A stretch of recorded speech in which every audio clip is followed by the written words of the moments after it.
Hey guys, welcome back to another episode of the CorpFit podcast. CorpFit is a brand within the corporate and fitness sectors. It's in the name. We help students and graduates work towards their dream job by offering a range of services such as mentorship, career guidance, and related products. We also have a free online community with all our coaches available to help you with anything to do with both finance, technology, engineering, school leaver advice, and fitness training and nutrition. Finally, we have a team of personal trainers that are experts in different branches of fitness to get you in the best shape possible. So make sure to subscribe to our YouTube channel and follow our social media to stay in the loop. Before we get into our guest for the week, we have a few announcements. We have our community win of the week, where our school leavers team helped a student gain 4 out of 5 university offers. Also, CorpFit will be at the 2022 Founders for Schools Careers Jam on the 3rd of May. We also have our CorpFit CV library where students can now purchase successful applications from the site and personal statements. Today's video is sponsored by Nomad Bank, the online hub for African print Ankara bags. So today we are joined by Toni and Ayo from Jendaya. Would you like to introduce yourself, guys? Tell us how old you are, where you're from, and what you do. Put me on blast, said how old I am. My name's Ayo. I'm the co-founder and CEO of Jendaya. So how old am I? 29. About to turn 30. Gosh, I'm old. Not that old. Oh God. It's all right. So co-founder and CEO of Jendaya, which is a luxury e-commerce platform for the global citizen, Africa included, which is the most important part. Jendaya is your Farfetch / Net-a-Porter / mode operandi / Fred styling with a focus on the African consumer. Lovely. And you, Toni? Hi, I'm Toni, 23 years old. What do? Do a couple of things. First and foremost, currently in business development for Jendaya Labs, so cooking up everything that has to do with the culture, whether that be placing brands, creating content, and new ad campaigns, to getting your favorite artists into shows, to styling. Those are some of the services that we offer at Jendaya Labs. Apart from that, co-founder at Nomad, digital bank for African small businesses, and author of Study Cheat Codes. Like to keep busy. Yeah, I can tell you guys are doing a lot, and yeah, it's amazing. Before we get into the brand, I saw that you were an investment banker before. So I kind of wanted to know how you switched into the fashion industry. What happened? Okay, so how did I switch? I've always been interested in fashion, right? So I think that's always been apparent, just by the way I dressed and stuff like that. So my friends always would say it. I always knew that I'd do something in fashion, but the career path, being first born in a Nigerian household, was always you're doing the typical. That's me. So, and I believed that I wanted to do the typical. You kind of talk yourselves into those things. So I initially went to do medicine at Bristol. Thank God I didn't go there. So didn't make the grades.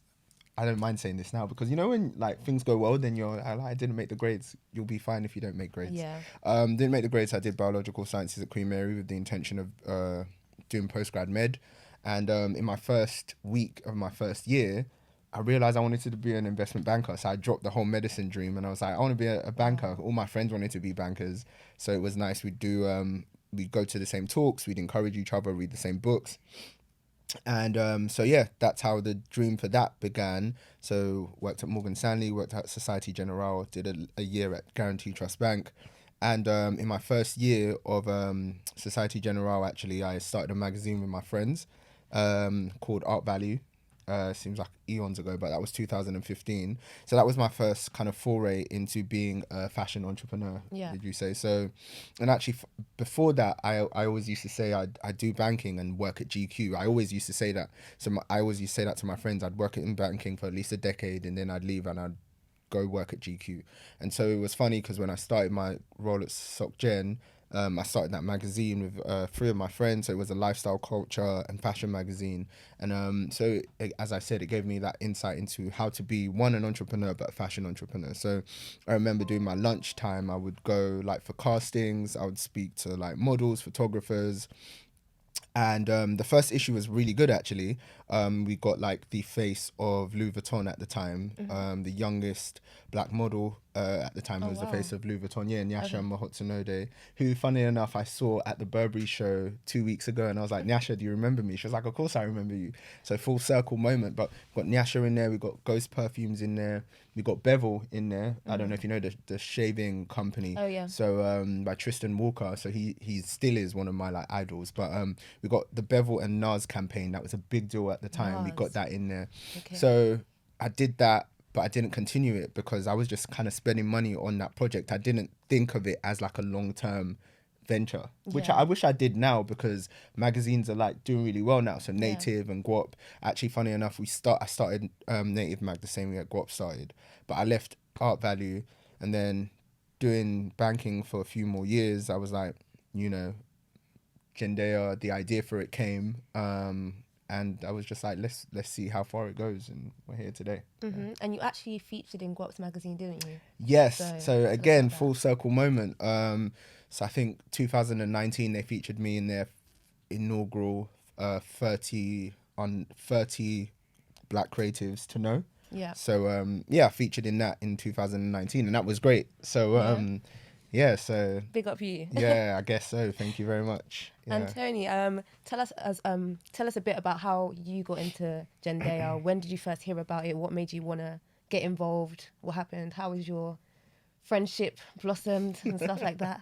That's a great question. I guess my first involvement with Jendaya, I think I just saw it from the moment it really like was conceived via social media. And would just keep tags, interesting project, cool stuff. I think I always wanted to play in that space eventually, but I always saw myself as like not a creative person, or not a like not someone like, I have a very specific fashion style and certain brands that I really identify with, but I wouldn't have initially said I was someone who was like branded themselves as someone fashion. Do you get what I mean?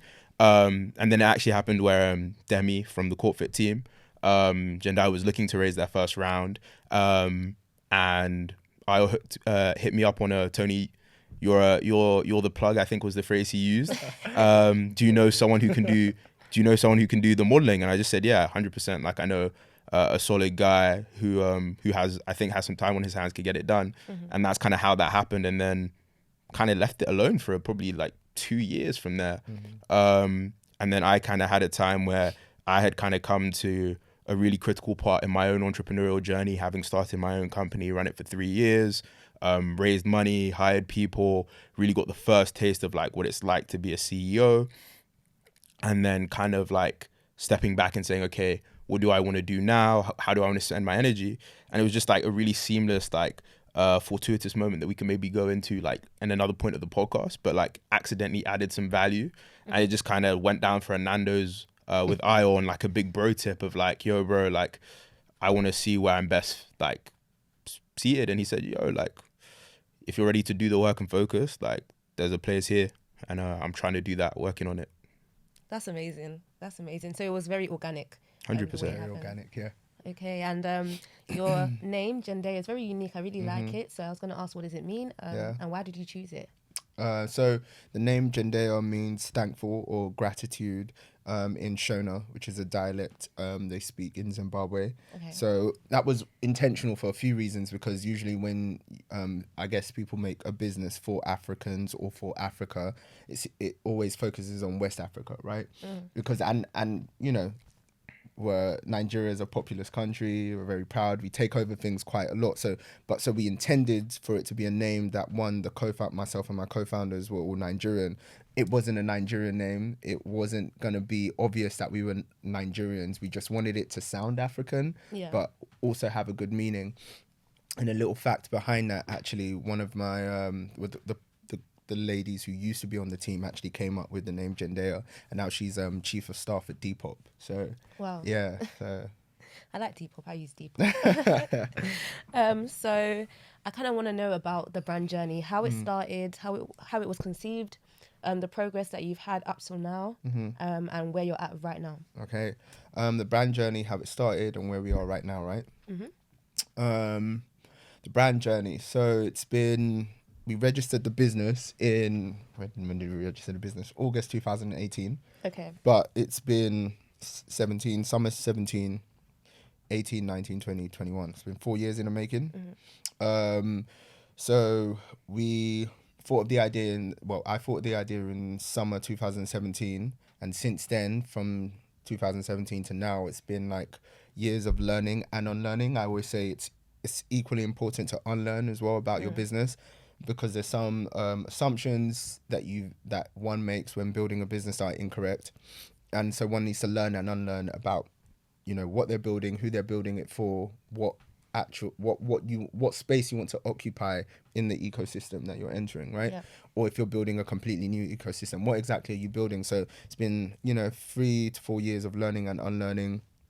In that process, we've done a rebrand, which actually I think is very, very key for us. I mean, depending on what you're building, there's certain nuances, right? And I always say the best advice you can be given as a founder is just launch. Just launching is important, Yeah. because it gets you out there. Then you really understand if there's a need for it and if you fit in the market and whatnot. But the nuance for us was, with luxury, I believe there's a certain standard to reach, even when you're just launching. And obviously the first iteration isn't going to be the best iteration, but for luxury, I feel there's a bar. So for us, over that 2017 to now, it meant that we needed to rebrand. So initially we were very black and white in terms of the monochromatic colors, which is the standard for luxury, right? When you think of loads of brands, the logo is black and white. But again, when we understood and we really sat in and we accepted what our USP was, then it was like, well, if we're doing something, globally available and globally accessible, but the focus is Africa, why should we be black and white? Africa is vibrant. It's not dull, right? So that rebrand was important. Getting the right sort of developers was important, who understood the story, who had been with us for a while, who knew exactly what that first iteration should look like. And of course, the first iteration, everyone loves it, but for me, I know there's more to go. But so I guess I'm even answered where we are now, but you know, it's been like a journey of learning and unlearning. So now where we are at now, I'm giving an abridged version, but where we are at now, we are but we will be raising a seed round in the summer. And I guess before then, what we've been doing is just kind of building out Jendaya Labs, which is our B2B business, where, again, as Toni said, we do like a myriad of services, from biz dev, ambassadorship, matching ambassadors from the continent to these big international brands who we've been building relationships with for the past kind of 2 years, data mining. We do a lot of stuff. We do a lot of stuff for them. But, you know, that we have the e-com, obviously, which is, you know, the actual business, which has been opening the doors for us and getting people to, you know about us. We've been doing offline events. We did a London Fashion Week event with Tokyo James.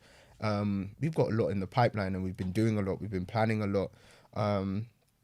We've been just doing a lot of stuff. So now I guess we're here, and as I said, in the summer we're raising the seed round. So it's been a good kind of 3 years. Oh, speaking of raising money, am I right to say that you've raised over £150,000? Yeah. So yes. I last I checked, when I added it together, over the last 2 years. It's interesting though, because it doesn't feel like that. But then the other day I had to actually add it up, because I needed to know how much was left of our SEIS, which is a scheme the government has set up that allows UK-based angel investors to get half their money back that they've invested, to encourage angel activity. So I needed to figure out how much we had left. So I was like, let me actually add up how much we've taken. But it doesn't feel like that, because when you do a rolling round, we didn't do a round whereby you announce it, you take the money, and then you plan your runway. Because, again, I guess it's a different topic, but raising funds is hard, and then raising funds as a black founder is a little bit harder. Yeah, I've heard. You know, so for us, we did a rolling round, and Demi knows this, you know, about the struggles of, bro, I'm waiting on a check. So yes, we've raised over 150k, but it doesn't feel like that, because by the time the money comes in, it's already allocated for. So by the time the check comes, it's not even in the bank. It's not in the bank for like more than 2 weeks. We've planned ahead. There's things people are waiting on, so it lands and it goes. It lands and it goes. Yeah. But you know, hopefully with this seed round, when we announce a round, we close it, and we actually have the runway for the 18 to 24 months before we need to go again. So yeah, we have. Okay. So yeah, that's amazing. Raising over 150k. Just to like hone in on that point. Yeah. Obviously, you said you're a black founder. You guys are black men going out trying to promote your business Yeah. and, you know, do your thing. Mm-hmm. So what is it like being a black man trying to do this in a Western city like London? What's it like? I think, as I said, like fundraising is difficult. Fundraising is difficult. No founder will tell you that fundraising is easy. But it's not easy. But do I enjoy it? I think I do enjoy fundraising. Actually, in hindsight, I do enjoy it. It's not easy, but then So I think, nodding, like, yeah, you know, I enjoy it, Love but it. it's not easy. But then I think that added layer of being a black man in London or being an ethnic minority founder, period, as most things, is a little bit more difficult, right? Yeah. So how's it been? I think, you know what, I'll be honest, I'm going to be really honest about this. Like, you tend to get a lot of the angry mob mentality where it's like, I'm a black founder and it's so hard and nobody wants to give me the time of day, blah blah blah. But I'll be honest in saying, the more we've crystallized and understood what exactly our value prop has been and will be and where we're going and how we're getting from point A to B very clearly, we've actually found it a little bit easier to convert checks. So I think that's actually something a lot of founders should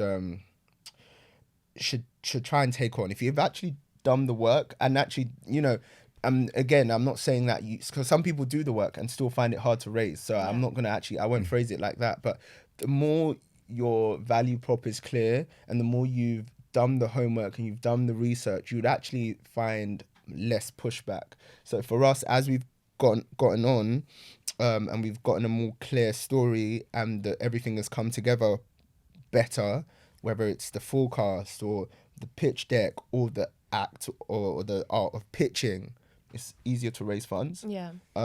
So I think for us, in terms of who we've got currently that we've raised funds from, we have a VC on there, we have Ada Ventures on there. We've got angels such as Maisie Williams, who the actress from Game of Thrones, and then we've got majority of our round has actually been family and friends, which I'm so really, really grateful for.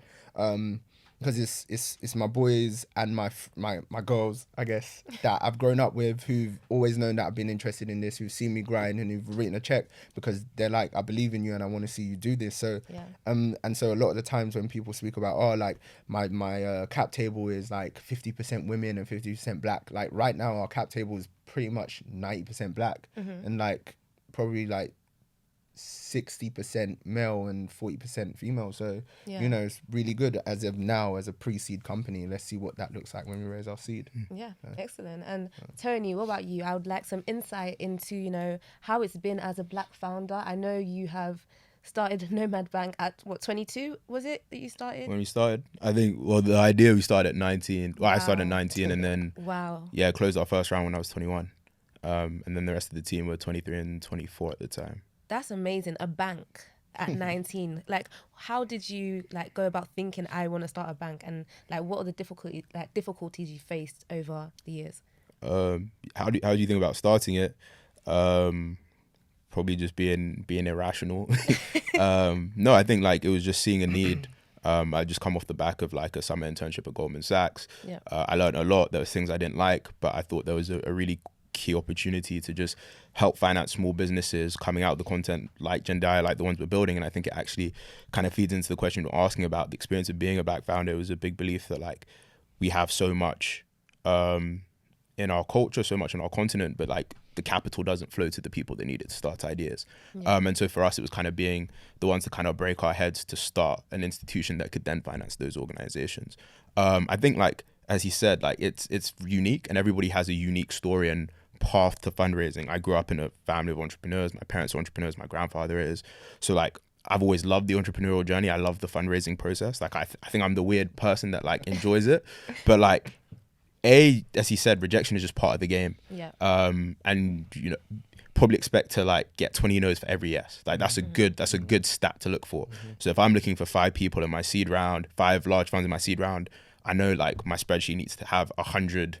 And when I was trying to start our seed round, I remember like I'd send emails out to people and like be hopefully expectant, and within 20 minutes sometimes I get emails back with people saying, hey, not a great fit for us. I'm like, bro, it's been 20 minutes. Like, how do you even know it's not a good fit in 20 minutes? But you learn to not take it personally because like you have to be you have to be the keeper of the vision as well. Like that's the number one role of a CEO or a founder in general, is just being the keeper of the vision. So for me, that's like the first thing, is like you have to believe in the story and the vision before anyone else can. And I think secondly, just to being a founder, it's like a really big thing for me was like age, just because I was 21 when we started the round, closed it just before my 22nd birthday. That was a really big one to overcome, because in fintech, the average age of like a founder is 44. I was 21, and then doing it in the continent of Africa, which is even more proven and understood. You get what I mean? It's tough, but I think, again, going back to what you said, like having a clarity of what your business does, and then being even stronger on why you as a founder, you and as a team are the ones to deliver that vision, is super key. And then I think thirdly, just in terms of the Black community, you have to know like what leverage you're trading on to raise money. So there's two things. Like, first of all, a lot of us unfortunately don't build businesses that are venture scale. So we try and raise money for ideas, but then get upset. And sometimes it's not racism. Sometimes it is implicit bias, 100%. Don't let anyone quote me and say I didn't say that. But if you are running certain types of businesses, it's hard to see it as venture scale. For example, a business like Jendaya, without the comparables of a Net-a-Porter or a Farfetch, etc., it might be harder to prove the value case. But now you can say it's Net-a-Porter for Africa as an easy corollary, and be able to do the market sizing and say, look, there's a huge African luxury market, they're spending the money, etc., and it proves the value case. Meanwhile, like some of the smaller businesses that we have in our community are amazing businesses, and they are the pillars of our community, and they will generate wealth for people in our community on a smaller basis. But your venture investor is looking for something that's gonna 100x, 1000x, hopefully, their money, and so it's harder to invest in. So luckily for us, we were in fintech. It was again an exciting market to be in on the continent, and so it made it easier to raise money, whilst on all other accounts it should have been difficult. And then lastly, in terms of like leverage, being able to trade on things that you can use. So for example, I'm sure Ayo often, as much as it's fashion and it's cool, leans on the fact that he has a banking background and can show that like he can execute. As much as I was super young, I had the Cambridge, I was lucky to go to the right boarding schools, the same schools as the investors. So I used whatever leverage I had to build the relationships to be able to access capital. And it's sad that we have to do that we have to pattern match, and we have to look like our white counterparts and have to go to the right institutions. But in the game of capital, it's about trust. So it's finding how you can build those trust and relationships with investors to make your dream happen. Okay, wow. No, you guys are very inspirational, like for everyone watching, I'm sure. Like in a matter of years, you've built these big businesses, like you're really making waves. And I think some good news happened this morning. You got verified, didn't you? Jeez, yeah, we did. So yeah, officially Jendaya's verified on Instagram. And I just wanted to know a bit about your marketing side of things. How did you do that successfully? Okay. Thank God we're verified now. Yeah. Right? Yeah. Of course, for celebration. I mean, I think when we got told it was verified this morning, I did tell our advisor, who again, I think by what Toni said about those relationships and pattern matching is very important. But one of our advisors, who is the head of luxury at Meta, so Facebook and Instagram, she sent us the email this morning and was like, by the way, you're verified now. And I replied and said, how seemingly small, but this is great, because it's, very validation. Funny because it's verified, but validation of the work we've been doing over a few years, right? And I guess it's only the beginning. But in terms of getting to that point, as I mentioned, I touched on the fact that we did a rebrand, and that rebrand, I think, actually made Jendaya part of what it is today. It was very important for us to do that rebrand. So that was been a part of the marketing, because people don't think branding is important, but branding is very important for any business, specifically us in a luxury e-com or even just a luxury space. that was important, and I'll give a big shout out to the members of the team who responsible for branding and responsible for marketing. So we have 2 people on the team who do the marketing for the UK and graphics for the UK, and then we've recently onboarded someone who does marketing strategy for the US as well. So in terms of that, we started our Instagram page December 2018, and we had an intern at the time who was running the page and who would like I think he was studying fashion social media at uni or something like that. Yeah. So I had a friend recommend him, and then he started it, and then basically I would just kind of like see what he did, so what times he posted, what sort of things he was posting, and by Easter of 2019 I was basically running the page myself. Yeah. So as a CEO you do everything. Yeah. I've been running the page, so I know what to post, I know when to post it, I know. And then as we got people on the team who actually have that background, they were like, okay, I'll do this, we actually need to do this, make sure you've covered this and that, so they have access to the account as well. So since 2018 it was first Instagram, and then we started a Twitter. But one thing I'd say about branding and marketing is that you as a business should know what actually has the best payoff for you at the stage you're at. Yeah. So for us, we knew that Twitter did not make sense for Jendaya. Yeah. If you look at the industry, big accounts like Net-a-Porter and Farfetch, on Twitter it's crickets. Yeah. They don't need Twitter. Yeah. And usually as we build businesses, we think, I need to be on every social media platform, I need to go viral, I need to have thousands of followers. No. Who cares? Like people have businesses with less than half of like what Jendaya has, and they're turning over millions, and and they have a very active and ready engaged user base. So you just need to know what works for you and what makes sense. And when we looked at Twitter and we realized we don't actually need one, we put it there because obviously multi-form marketing or platforms is great, so we have one, but it's not our focus, it's not where we're spending our energy. It's Instagram, and now recently TikTok, because of the fact that the engagement levels on TikTok and all of that. It's crazy, right? So for us, so we started in 2018, the intern and then myself, and now we have like people on the team dedicated to that. And again, I always say our branding expert, who just drove our rebrand. I think that for me, I keep mentioning it because it was a real turning point for me. I was just like, the branding we've got is great, and then she was so adamant that it wasn't. Yeah. And to be honest, a lot of our supporters, so the big industry people, from like the founder of Net-a-Porter, which again is a highlight for me, because like I'm like, this lady pioneered and started luxury e-commerce in the year 2000, and she's here saying she loves our platform and she loves it. She sends us a message like 2 weeks ago saying, I love the platform, how do you get product on here? Yeah. Like we're talking about investing in the seed round, but she loved the platform when it was black and white and old. Yeah. And she's like, I love it. And then you didn't see a need for I didn't see a need for it, but the lady on our team was like, yeah, you need to change it. And we spoke to a branding agency, and they were like, yeah, there is a mismatch, and they're the experts. There's a mismatch. I guess I get where you guys are going, but what you're currently doing, it's not matching. And we did it, and then everything had just kind of tripled and quadrupled in terms of like the feedback and the experience. And now I'm like, yeah, we've actually built a brand that says something that matches what we're saying we're doing and who we are. Yeah. So that's been the branding and marketing journey, and I guess with more resources we'll be able to do even more. Okay, that's brilliant. I feel like you guys are just getting started. As much as all of these great things are happening, I'm excited to see where Jendaya goes in a few years. But I'm going to give you a little section to kind of name drop, put the collaborations that you're doing. I heard Davido, I heard Burberry, I heard Oswald. So maybe Tony can give us some insight into what's been going on. Yeah, for sure. I mean, right now as I said, like we're always trying to cook something up in the lab. Yeah. Lots of exciting stuff. Davido and Puma stuff was huge. I feel like that's what kind of kicked everything off, and then ended up taking Davido and Adekunle Gold to the Burberry show, which was crazy. Like directly liaising rather with Ricardo TC. That's like Ayo's best friend nowadays.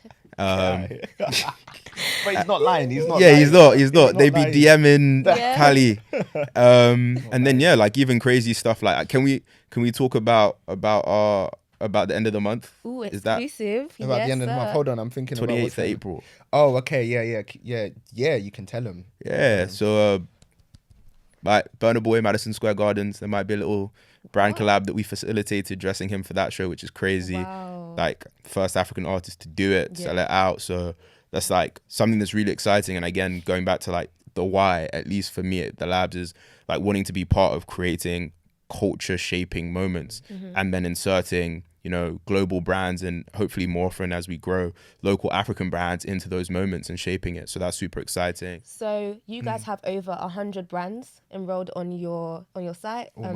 Almost 100. Yeah. So I kind of just wanted to know a bit more about the revenue on that side. How do you make money? And what are your plans for with the revenue as well? Tell us what you're going to do with the money. Amazing.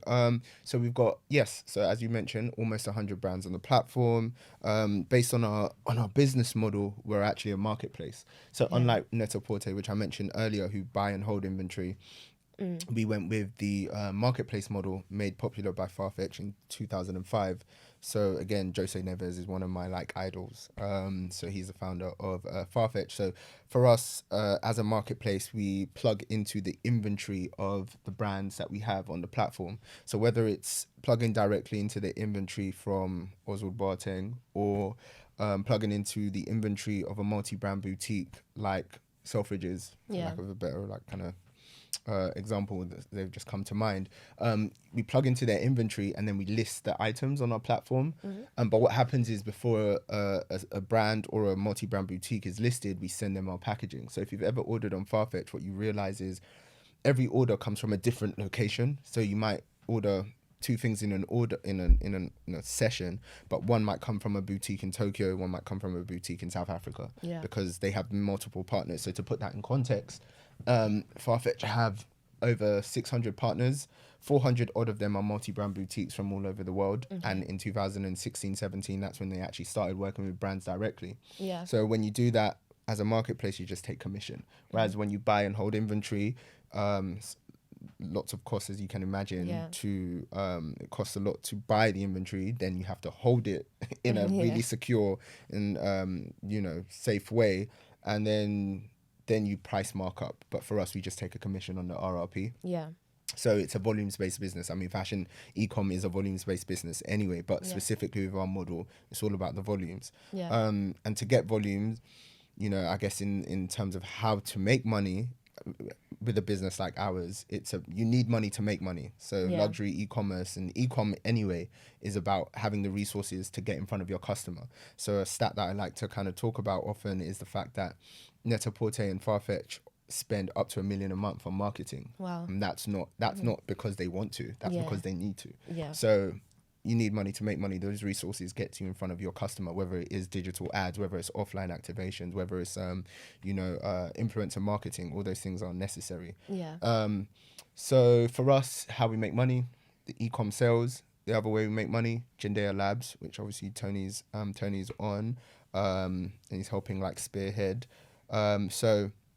And how we make money with the Jendaya Labs is, on a kind of client by client basis. So what we're doing, for example, for Missione or Paul Smith is going to be different, and is then going to be priced differently from what we do with Puma and Casablanca and all those other brands. So we've got those two sides of the businesses. We've got that B2C with the e-com and a B2B or B2B to C, because some projects we're taking on are B2B, but B2B with the intention to be put in front of the consumer.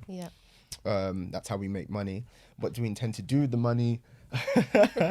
So it's just scale, really. I mean, at a pilot stage, at the pre-seed stage where we're at the moment, thankfully we kind of like just kind of put it back into the business, and like we use that to kind of cover like overheads and pay for things that we need to do to scale. But in terms of like raising that seed round, it's to hire, it's to market, it's to scale, it's to make people aware. Because if, as I said, it's a volumes-based business. So if people don't know who you are, they're not going to buy. They're not, and we need everyone to know who we are. So, there's a lot of that. The funds will go towards that. Yeah, and just to piggyback off that, I think that's where, like, apart from just being a fee earner, the Labs is really great because it brings eyeballs back to the parent company, which is the e-commerce angle. So we make money directly from the brand or for the label that we work with. if it's on the artist stuff, and that's great. Like that's cash in hand kind of business. That sounded like kind of shady. Not that kind of cash in hand. You know what I mean? Like that's direct revenue. Yeah.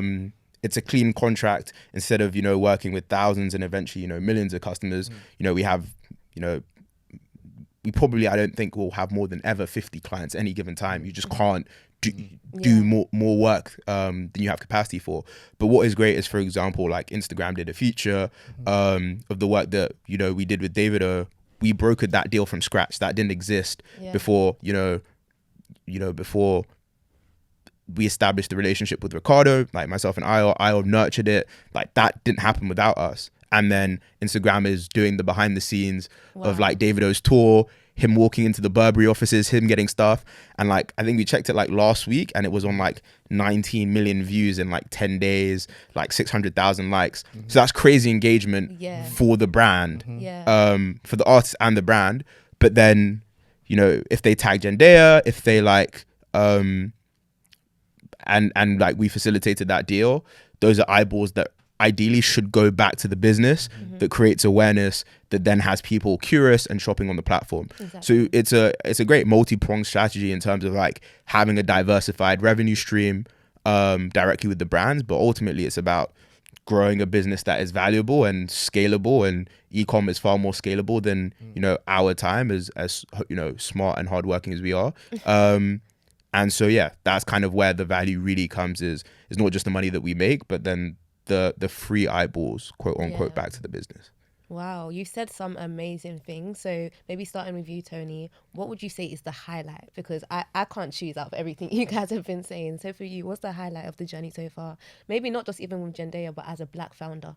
So like I'll take the liberty of like saying like two, I guess. With Jendaya, I would just say it's funny because like I'd love you to guess like how old the labs are. Let me say, you said it started in 2018, Jendaya itself. So let's say the labs 2 years. Tomorrow is our 1 month anniversary of the labs. 1 month. 1 month. We've been cutting deals for 1 month. It's crazy. 1 month, and you've achieved all of that. So I think for me, it's just the value of like being able to like work with / like under Ayo in terms of like what he's doing as CEO of the parent company, but also like having a lot of autonomy to like start building out a new business from scratch. And it kind of feels like being a co-founder of like a mini business, and like the other partners in that business, building relationships with them, they all bring incredible things to the team.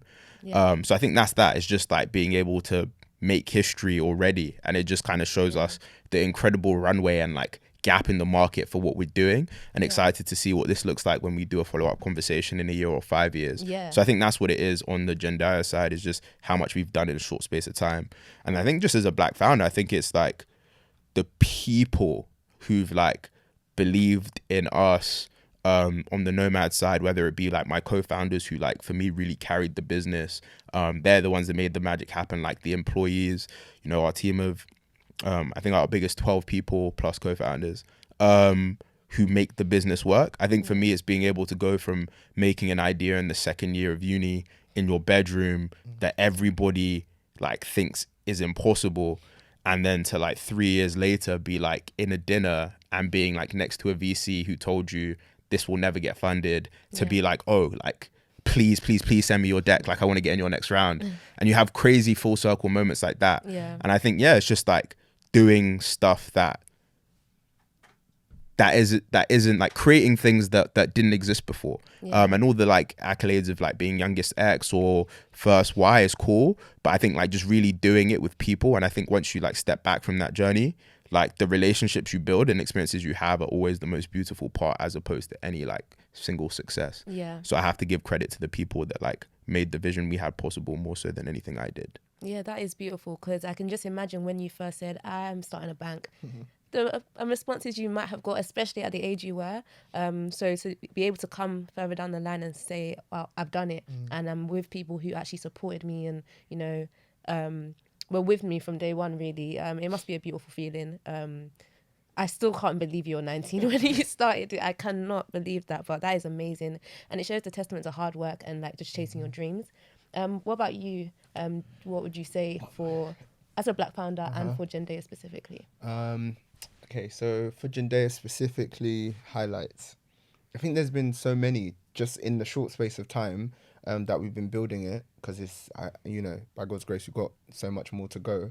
But highlight, I think I mentioned one before. So I think it comes down to not just that individual moment with Natalie Massenet, but the people that I can call on, whether it's on the phone or message them or email them, for the stage that we're at, to be able to say that someone like her, a pioneer in this whole game, is someone that is interested in investing, is someone that gives us advice, is someone that during the pandemic spent 2 hours on the phone with us. It's like crazy, like, or to even say, I'm trying to think who else. It's just like, I mean, when we're trying to broker deals in the labs, and it's in the labs, look, we're cooking up in the labs, with Jendaya Labs, and we're trying to make something happen, and I can reach out to this person and reach out to that person. It's crazy. So I think, the highlights for me is continuously, they continuously like come up in terms of who exactly is in our corner and the network we can reach out to far and wide, in across the world. It's crazy. So I think that is it for me in terms of the highlights for Jendaya. But in terms of as a black founder, what my highlights so far, what has been my highlight so far as a black founder? I think to be honest, it's being able to like enable and empower other people to believe that they also can do what it is that they want to do. So you just mentioned about, testament to hard work, right? Yeah. And this has definitely not been overnight. And as I said, like, I don't even think we've actually achieved a lot. I still think there's so much more to go. But a lot of people are like, oh my gosh. And I get it, because it's not been an overnight thing. I think social media makes a lot of people think things happen like that, but they don't. I've been grinding. I've been putting in the work, right? Yeah. So all these things I see in real time, and I understand that these things have taken a while, but people are always like, oh, how'd you do it? And I've always been somebody who loves to help and to give back and to spend that time, even if I don't really feel like it, but I'll be on the phone for hours. I'll send a long ass email. I'll connect this person to that person, because I'm just like, look, we can all win, and I love seeing people win. I get excited, I get motivated when I see my friends raising their seed rounds, or like having a really great conversation with an individual, and I'm like, I bet, let's go. So I think as a black founder, I like, I feed off that, and I love that. Okay, so Can I piggyback off that real quick? Yeah, go for it. I think like something that like really struck out to me, and I think that's like a great skill set of like IOs, is that being able to connect and like plug the ecosystem and like support each other, because like in our community, I think there is this notion that like not everybody can win, or there can only be one X or one Z in any vertical, and I think that's why it's done so well. Like we even talked about the organic situation with like everyone in this room, like we've all plugged each other with stuff, and I think like that's the cool thing with like us is it's bigger than us. Like it's a little mafia of friends that, as he said, like your first investors, the people that introduced you to whatever. And then the second thing is just, as he said, like time, like literally exactly, he said, like Instagram, like everybody like loves like the Instagram announcement moment, close the seed round, whatever. And like people will gas it, but it's actually just like, as you said it now, it's like, I'm just remembering like it has been 4 years since like first came up with the idea. It's like 4 years since like I was banging 16-hour days at Goldman, and then like escaping my desk in my summer internship to try and take calls with our very first angel investors, and then starting my third year at uni and like telling people, oh yeah, like I have a job offer here, but I'm not going to take it, I'm going to go do this, and having people in like nights out like literally laugh at me. But then, you do it, and then you want to cut, like, you get to be on podcast talking about the experience. But like, the podcast moments and the conference moments and the getting like being on XYZ list moments, like they're sexy and fun moments that you have to cherish. But you have to cherish them because like 95% of this is a grind. And I think like a big part of it is founders, people do love to reach out for help to become founders. But like, one thing that I learned the hard way is like, if you're doing it for like the love of accolades, or you're doing it to be XYZ person, or to say you're CEO of X, like you'll be humbled very quickly. And it's not an easy game at all. So like we love to see people win. We want to see as many people like in this space building wealth. And it's important, like if we're not championing these things, if we're not creating businesses to employ people who look like us, if we're not changing the narrative, who will? But it's also important to realize that like these take long times. Like as you said, rolling fundraise. of like ours took almost a year, like 11 months. I don't Yeah. think anyone's pre-seed round should take that long. Yeah. But it's the nature of the game. So yeah, it takes time. Like the process, you have to love it. So obviously, as we mentioned, it is a grind. You have to do a lot of work, a lot of hard work. I know that you guys did some US roadshows. So could you just tell people what that is first of all, and kind of go into a bit of detail about? I love how you called it a roadshow because it reminds me of like the M&A banking sort of days. But so essentially, as part of one of our identified client bases from the e-com side of things has always been corporates. We've always mentioned that corporates are our clients, and so this year being a pilot year where we're validating the business, we've started having some corporate gifting orders or some corporate orders for the things that we have on Jendaya. So it happens that one of my co-founders is based out in New York, and so all of the Ivy League business schools, they have their African conferences around this time. So we started at Harvard and then MIT and then Columbia, and they've all wanted Jendaya corporate hampers to gift their keynote speakers. So that has been going on, and it's been great because yes, it validates that customer for Jendaya, but two, again, the eyeballs. Toni talks about generating free eyeballs, and people are like, who's Jendaya? What is Jendaya? Either the people attending these conferences and then the keynote speakers themselves who have been gifted it. And so what's happened off the back of that, we've been getting more orders. There's a festival happening this year and they want us to gift all their headliners. And so as you can imagine, one, that's we're getting paid to do that service. Two, then the artists who receive it, it's marketing, and then it, everyone who sees that is like, what's Jendaya? I want to order something on there. So that's kind of been the roadshow. But it's been great because, as I said, we're now getting people who want to order the hampers, the gift hampers for their wedding guests, and as I said, the festival that's happening, and it's just it's great for validation of that customer. So that's been the roadshow. Moves on to the next question of how big your team is. How many people do you have to get all of this done? Yeah, no. So in terms of the setup of the team, currently it's myself and my two co-founders. So Kemi's based in New York and Toni is based in Lagos. And then we have the wider team, so the consultants. So obviously Demi, our finance consultant. So all our modeling and our balance sheet, that's all Demi.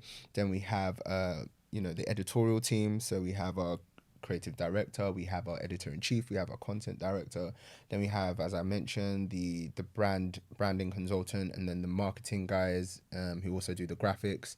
Then we have the brand team, of course. So we have a brands consultant for the international brands, a brand consultant for the African brands. So I believe, if I haven't missed anyone out, so that's the e-com side of things. And then we have on the B2B side of things, Jendaya Labs, we currently have 4 consultants. So Toni, Abiola, Tracy, and Nick.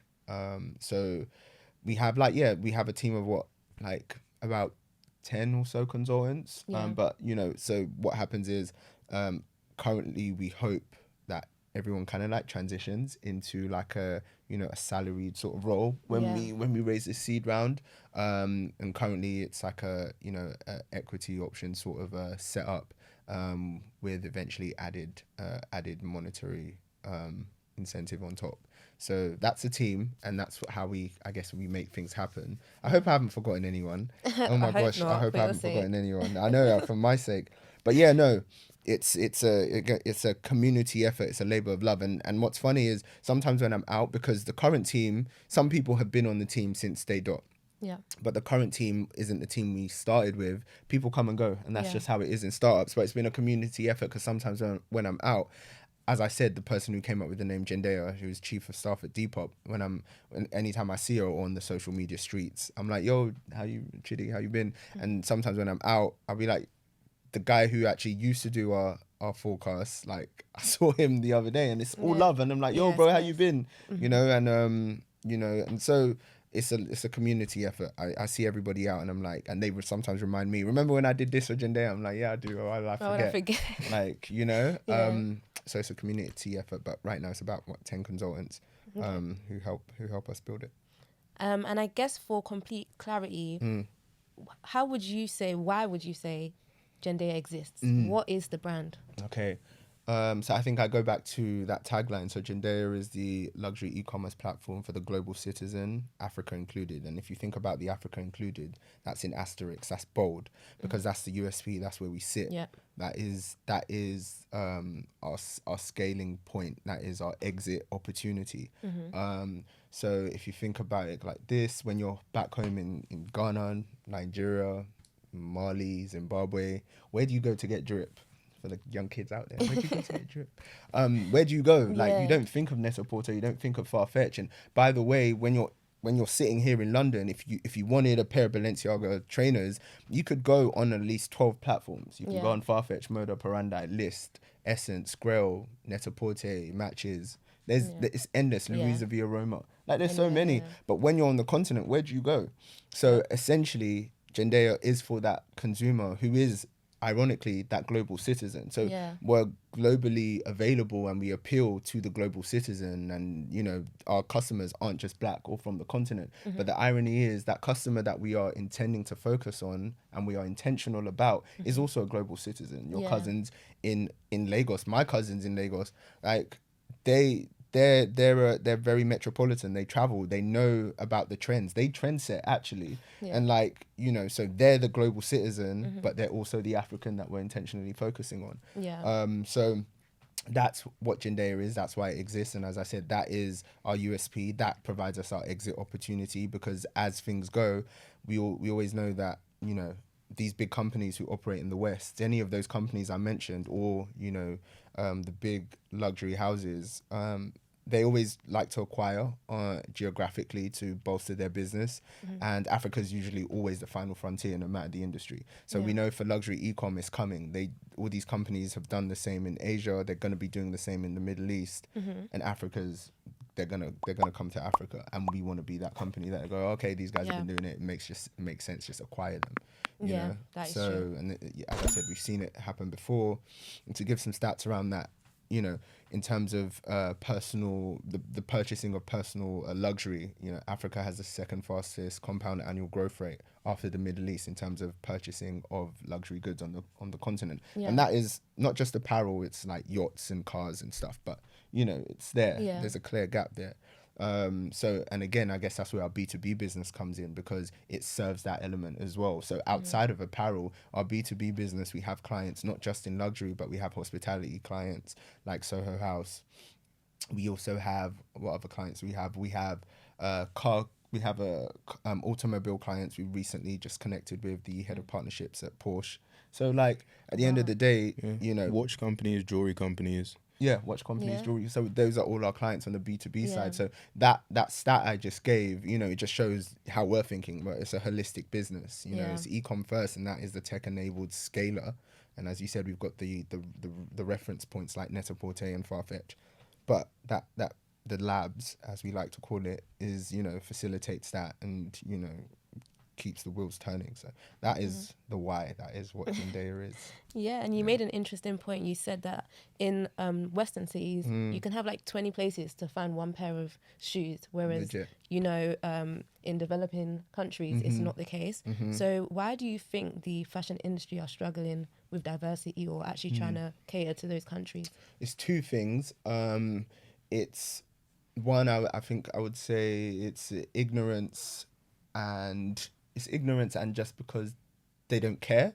So first of all, it's because they just don't care. They're just like, doesn't affect them. So why should I care? Yeah. And obviously the stats. And again, Africa is always the final frontier, no matter the industry. So it's coming. You know, I guess fintech with like, you know, Toni and Nomad. You know, like fintech has been booming in the West. It's booming. It's like overdone now, and it's like Africa is now everyone wants to like invest in a fintech company now. So that's what happens. You know, Africa is always the final frontier, right? So I guess they're gonna know soon. But initially, it's like, we don't care, it doesn't affect us. And secondly, they just don't know how.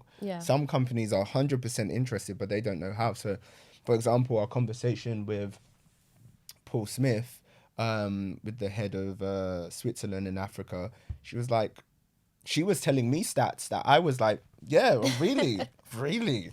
And I was like, yeah, I know these stats. Yeah. But so it shows that, you know, they have an idea, some have an inclination, they just don't know how to go about it. And that's where we're here, you know, and that's the arbitrage we're plugging into, because we do know it and we have the network. So come to us and let's help you figure out, you know, that Africa strategy and who we're going to plug here and there. So, you know, I guess one is because they're ignorant, they don't care, and secondly, they just don't know. Genuinely, they don't know. They're interested and they're doing the research and they have tidbits of data here and there. They don't know. They need somebody to hold their hand, and we're here to do that at a cost. It's not free. So yeah, I think that is why, I guess, I mean, for Africa specifically, but as a whole, in terms of diversity in the industry, I think there's been an article flying about since kind of Thursday last week about Black CEOs in the industry. And I think one of the key points that I took away from that anyway is like the access to resources and the know-how for Black individuals to go from Black founders, because we have loads of Black founded luxury brands doing very well, Pierre Moss, Fear of God, etc.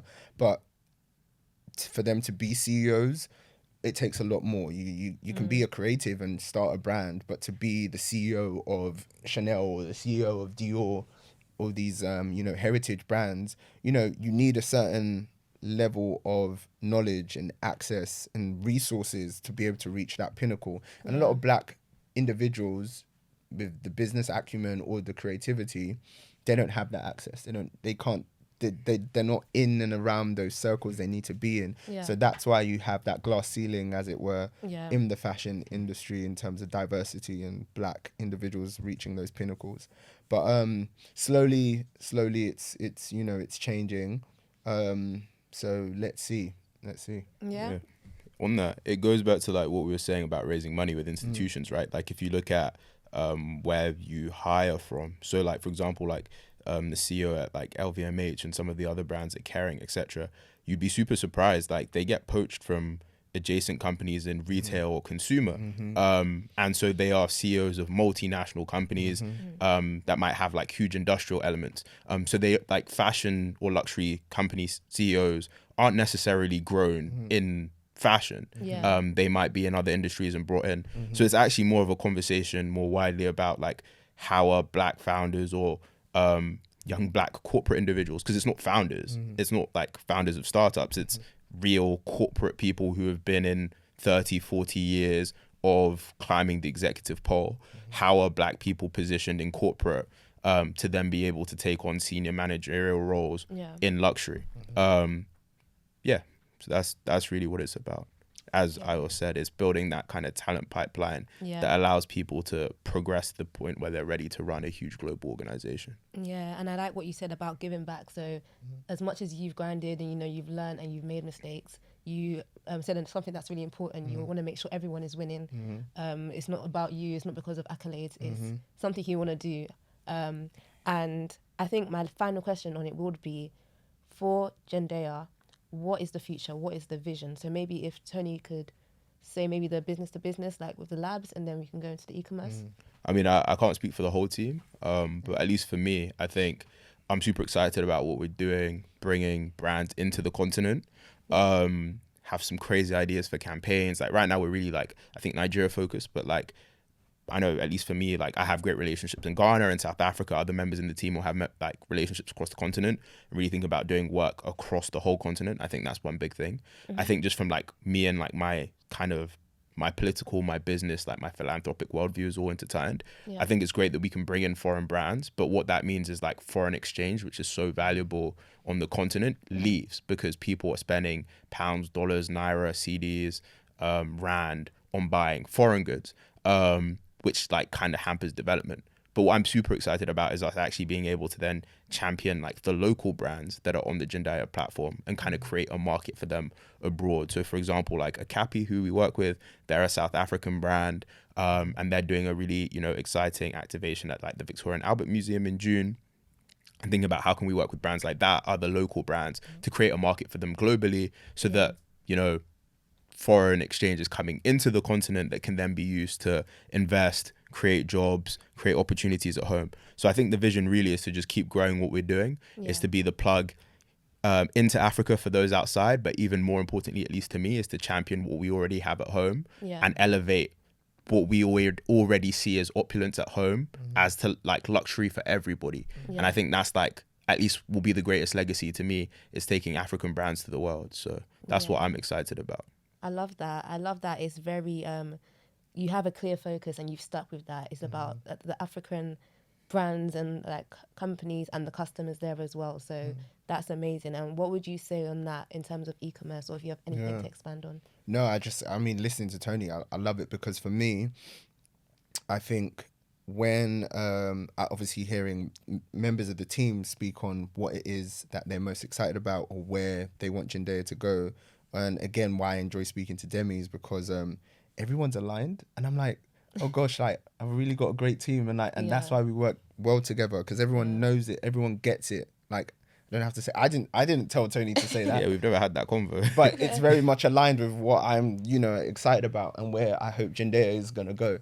So what am I most excited about? I mean, short term, I'm most excited about us raising this seed round. I just want us to raise this seed round. So I think, in terms of going from point A to B, initially, I'm excited about that. But I guess, in terms of a bigger picture, I'm excited for Jendaya to be the #1 destination for luxury e-commerce on the continent of Africa. So that entails a lot of stuff. That entails us scaling. It entails us growing. It entails us doing a lot of activations online, offline. It entails us doing crazy deals with Jendaya Labs. It entails, hiring great people. It entails,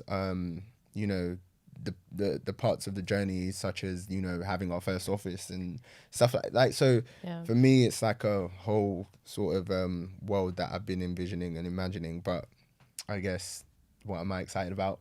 Let's raise this seed round in the summer. Let's get back to that. So I think that's what I'm excited about.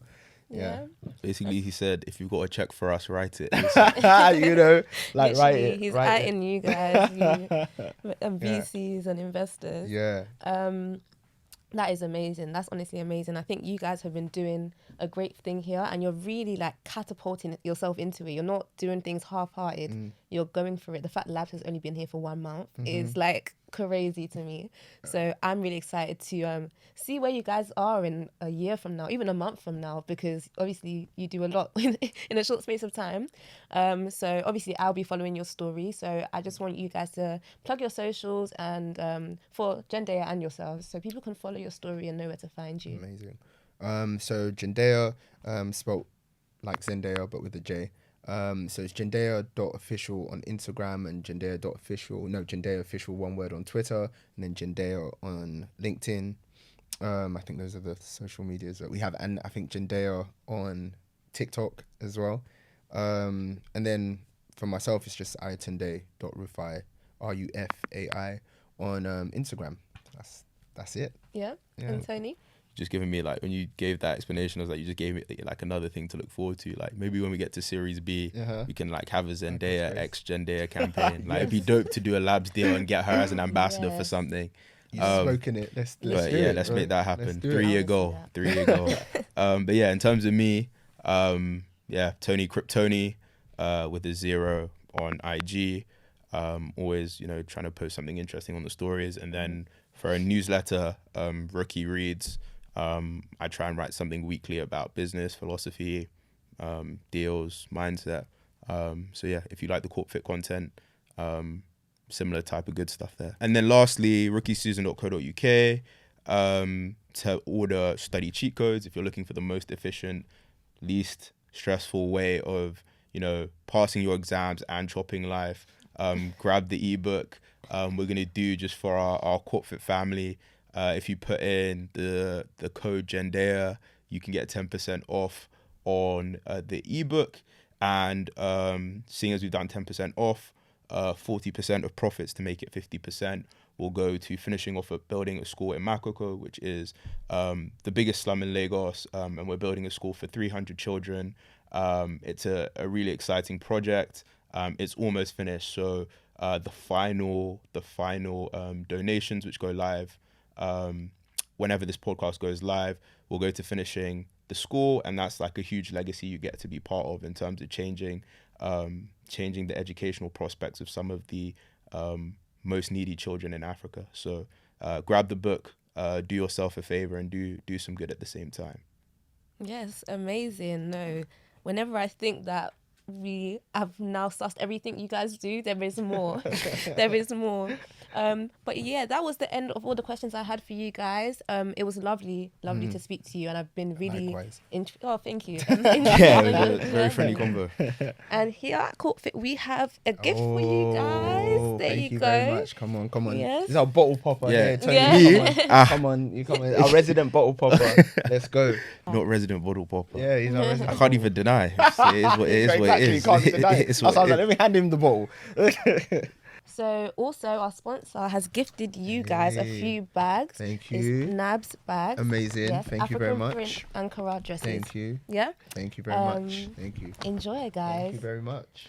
So thank you guys for watching. That is the end of episode 2 of the CorpFit podcast with Jendaya. Make sure you follow our socials. So at CorpFit on Twitter, CorpFit Official on Instagram, and Train with CorpFit on TikTok. Once again, we do have our online community on Discord where you can find like-minded individuals, students, graduates, school leavers. You can get help and advice, and our coaches will be there to help you with anything you need.